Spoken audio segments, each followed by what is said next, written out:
இனியா நான் போகணும் ப்ளீஸ்டா என்னை விட்டு போகாதடா. இப்ப கூட நான் போகட்டி பிரச்சனை ஆயிரும் இனியா. ஏன்டா? உங்க அம்மா வரப்போறாங்க அதான். இன்னைக்கு ஞாயிற்றுக்கிழமை அம்மா வரமாட்டாங்க. உன்னை பார்க்க உன் தோழி வந்து இருக்கா. நான் போகணும் இனியா. அடுத்து எப்படா வருவா? இன்று இரவு வருவியா? கண்டிப்பா வருவேன் சத்தியம் என்று சொல்லி நெற்றியில் முத்தம் பதித்து பிடித்து இருந்த கைகளை விலக்கிவிட்டு அவன் கிளம்பிய அடுத்த நொடி இனியா என்று அம்மா அறையில் நுழைந்தாள். இன்னும் என்னடி தூக்கம் என்றாள். கனவு கலைந்து இனியா கண் விழித்தாள். அம்மா இன்னைக்கு எனக்கு லீவு எழுப்பாதன்னு எத்தனை தடவை உன்கிட்ட நைட் சொன்னேன். ஏன் மாமா எழுப்பின இப்ப பாரு கனவு கலைஞ்சு போச்சு என்றாள் கோபமாக. உன் ஃப்ரெண்ட் வந்து இருக்கா டீ அவ தான் எழுப்ப சொன்னா. இல்லாட்டி நான் ஏன் டீ எழுப்ப போறேன். ஒரே கனவு தான் 6 மாசமா வருது உனக்கு. அப்புறம் என்ன டீ போய் வந்து இருக்கவ கிட்ட என்னன்னு பேசு.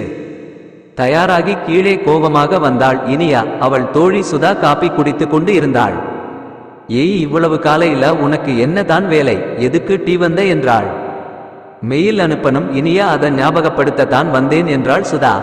நான் மறக்கவே இல்லை, எனக்கு நல்லா ஞாபகம் இருக்கு. நான் ரெடியும் பண்ணிட்டேன். நீ ஒரு மெசேஜ் அனுப்பி இருந்தாலே போதும். வந்து கனவ கலைச்சிட்ட போடி என்று கத்தினாள் இனியா. சாரிடி என்று சுதா இனியாவிடம் கெஞ்சி கொண்டு இருந்தாள். அப்போது ரகு அங்கே வந்தான். Good morning girls. என்ன என் டார்லிங் கோவமாயிருக்கா சுதா? என்னடி பண்ணின என்றான். இனியா சுதா ரகு மூவரும் ஒரே ஆபீஸில் வேலை செய்றாங்க. ரகுக்கு இனியா மீது காதல். அதை பல முறை சொல்லிவிட்டான். ஆனால் இனியா ஏற்றுக்கொள்ளவில்லை. ரகு வீட்டிலும் சம்மதம் சொல்லிவிட்டார்கள். இனியாவின் அம்மாவுக்கு கூட சம்மதம்தான். இனியாவின் சம்மதத்துக்காக காத்திருக்கிறார்கள். நான் என்னடா பண்ணினேன்? எல்லாரும் என்னையே சொல்லுறீங்க என்று கடுப்பானாள் சுதா.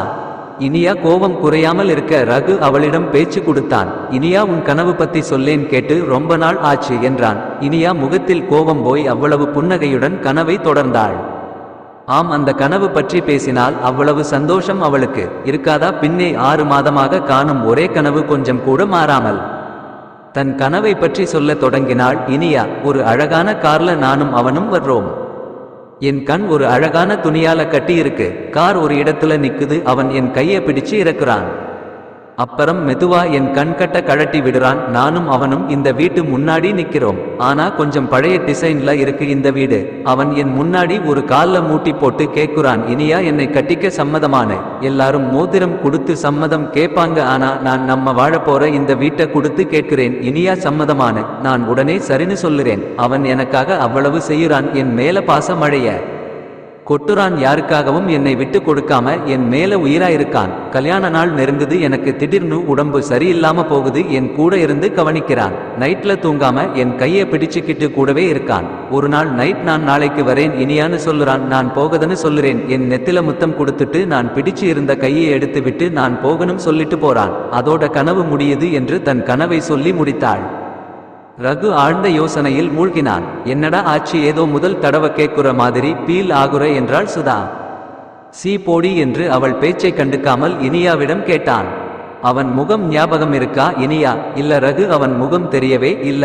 ஏன் அவன் பேர் கூட தெரியல. ஆனா அவன் என் மேல அவ்வளவு பாசமா இருக்கான். எல்லாம் செய்யுறான். நான் டெய்லி அதுக்கு அப்புறம் என்ன ஆகும்னு தெரிஞ்சுக்க ரொம்ப ஆவலா இருக்கேன். ஆனா முடியல. அவனுக்கு ஏதோ ஆக போற மாதிரி ஒரு உணர்வு. அதான் வருவியான்னு கேட்குறேன். ஆனா அதோட கனவு முடியுறது என்னால தாங்க முடியல. அவன் யாரு? ஏன் என் மேல இவ்வளவு பாசமா இருக்கான்? எதனால இந்த வீட்டுக்கு வந்த பின்னாடி இந்த கனவு வருது? எதுவும் தெரியல என்று சற்றே கவலையாக சொல்லி முடித்தாள் இனியா. ரகு பயங்கரமாக சிரித்தான். ஐயோ இனியா டியர், அது நான் தான். நம் 2 பேரோட முன் ஜென்மத்து காதல். இனியா கோபம். ஆனால் உனக்கு எல்லாம் மூளையே இல்லையா? ஒருத்தவங்களோட உணர்வுகளை புரிஞ்சிக்க முடியாதா? 6 மாசமா ஒரே கனவு, ஒரே மாதிரி கொஞ்சம் கூட மாறாம எப்படி இருக்கு தெரியுமா அந்த ஃபீலிங்? என்னை சுத்தி எல்லாரும் இருக்காங்க. ஆனா எனக்கு யாரை தெரியல. எனக்காக ஒருத்தன் எல்லாம் பண்ணுறான். அவன் பேரு கூட தெரியல. சரி, கனவு தான, தூக்கி போட்டு வேலையை பார்க்கலாம்னா மறுபடியும் மறுபடியும் அதே தினம் வருது. இதையெல்லாம் நீ புரிஞ்சுக்குவனு ஒரு ஃபீலிங்ல சொன்னா உன் லவ்வா? இதுதான் சரியான நேரம்னு உள்ள திணிக்கிற. ஏன் டா என்று கத்தினாள். உள்ளே இருந்து இனியா அம்மா திட்டினாள். ஏய் என்னடி மனசுல நினைச்சுக்கிட்டு இருக்கிற? ஒரு கனவுக்காக கூட இருக்கிற மனுஷங்களை பகைச்சிக்க போறியா? அது கனவு, அவ்வளவு தான். அதுக்காக மத்தவங்க உணர்வ கொள்ளாத என்றாள். மூவரும் அமைதியானார்கள். ரகு பேச்சை தொடர்ந்தான். இனியா சாரி, நான் என் காதலை சொல்லல. அதுல நான் எப்ப காதலை சொன்னாலும் நீ உடனே சிரிச்சுக்கிட்டே சீ போடா, வேற வேலையே இல்லைன்னு சொல்லுவ. இப்ப நீ ரொம்ப கவலையா இருந்த. அதான் காதல சொன்னா நீ மறுபடியும் சிரிப்பேன் சொல்லித்தான் சொன்னேன். மத்தபடி உன்னை கஷ்டப்படுத்தும் ஒன்னும் சொல்லல இனியா. நீ அவன் கிட்ட பேர கேளு. நீ 5 நிமிஷம் கஷ்டமா இருந்தது என்னால தாங்க முடியல. உன்னோடு இந்த கவலையான முகத்தை பார்த்து அவன் கண்டிப்பா அவன் பேரை சொல்லுவான். அவன்கிட்ட நீ நைட்டு பேசி பாரு என்று சொல்லிவிட்டு ரகு கிளம்பினான். கூடவே சுதாவும் கிளம்பினாள். அன்று இரவு இனியா தூங்க போனாள். அதே கனவு, மீண்டும் அதே கார். இனியா கண்களில் கட்டோடு இறங்கினாள் காரை விட்டு. ஆனால் இந்த முறை இனியாவின் முகத்தில் சந்தோஷம் இல்லை. பல கவலைகள், பல குழப்பங்கள் தான் இருந்தது.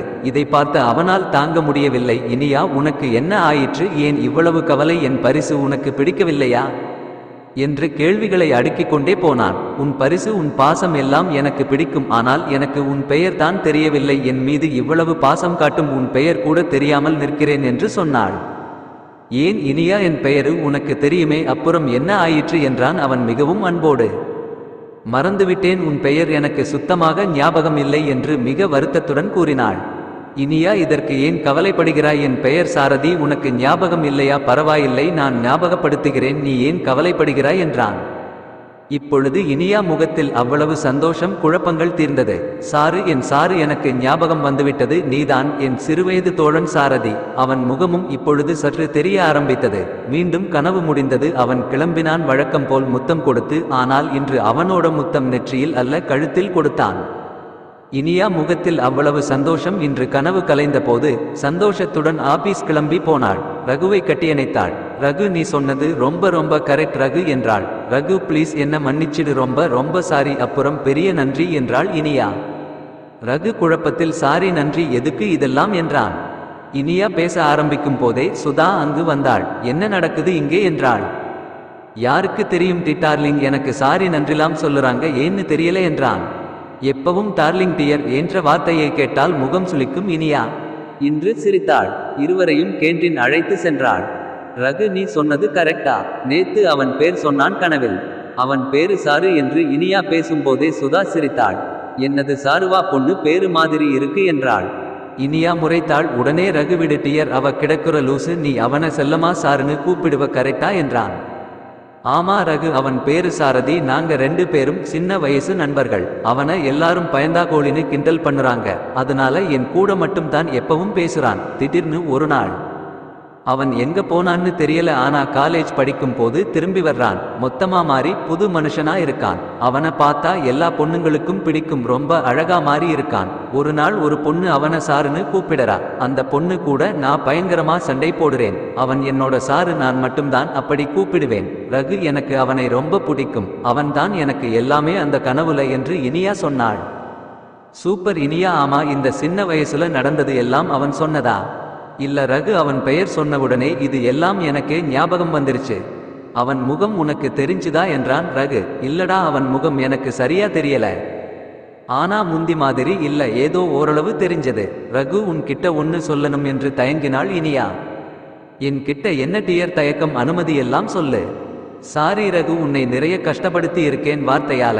நீ லவ் சொல்லும் போது எல்லாம். ஆனா இப்பதான் தெரியுது லவ் ஃபீல் வந்தா எப்படி இருக்கும். நூ ரியலி சாரி ரகு என்றாள். ஏய் சாரி லாம் எதுக்கு இனியா? நான் உன்கிட்ட விளையாடல, நிஜமாதான் லவ் சொல்லுறேன், புரிஞ்சுதுல உனக்கு? அதுவே போதும் எனக்கு. டியர், இன்னைக்கு கனவுல அவன் முகம் பார்க்கணும்னு சொல்லு. இத்தோட விட்டுறத ஏன், எதுக்குன்னு முழுசா தெரிஞ்சுக்கணும் நாம என்றான் ரகு.